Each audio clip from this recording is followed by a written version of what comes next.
लालची आदमी की कहानी। एक बार एक छोटे से शहर में एक लालची आदमी रहता था।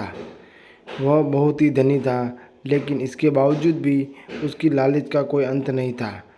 उसे सोना और कीमती वस्तुएं काफ़ी प्रिय थी, लेकिन एक बात ज़रूरी थी कि वह अपनी बेटी को किसी भी चीज़ से ज़्यादा प्यार करता था।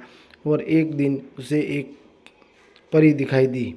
जब वो उसके पास आया तो उसने देखा कि पेड़ की कुछ शाखाएं में परी के बाल फंस गए थे।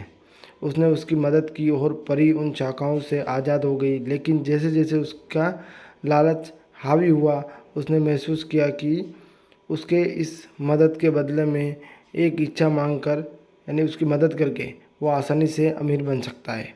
यह सुनकर परी ने उसे एक इच्छा की पूर्ति करने का मौका भी दिया। ऐसे में उस लालची आदमी ने कहा कि जो कुछ मैं छुआ वह छूऊं वो सब सोना हो जाए। बदले में ये इच्छा को भी उस परी ने पूरी कर दी। जब उसकी इच्छा पूर्ण हुई गई, तब वो लालची आदमी अपनी पत्नी और बेटी को अपनी इच्छा के बारे में बताने के लिए घर भागा। उसने हर समय पत्थरों और कंकड़ों को छूते हुए और उन्हें सोने में परिवर्तित होते देखा, जिसे देखकर वो बहुत ही खुश भी हुआ था।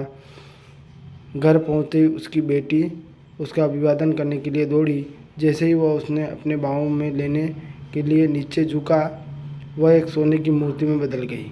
ये पूरी घटना अपने सामने देखते ही उसे अपनी गलती का एहसास हुआ। वो काफ़ी ज़ोर ज़ोर से रोने लगा और अपनी बेटी को वापस लाने की कोशिश करने लगा। उसने परी को खोजने की काफ़ी कोशिश की, लेकिन वो कहीं पर भी नहीं मिली। उसे अपनी मूर्खता का एहसास हुआ, लेकिन अब तक काफ़ी देर हो गई थी। इस कहानी से यह सीख मिलती है कि लालच हमेशा पतन की ओर ले जाता है। ज़रूरत से ज़्यादा लालच करना हमें हमेशा दुख प्रदान करता है।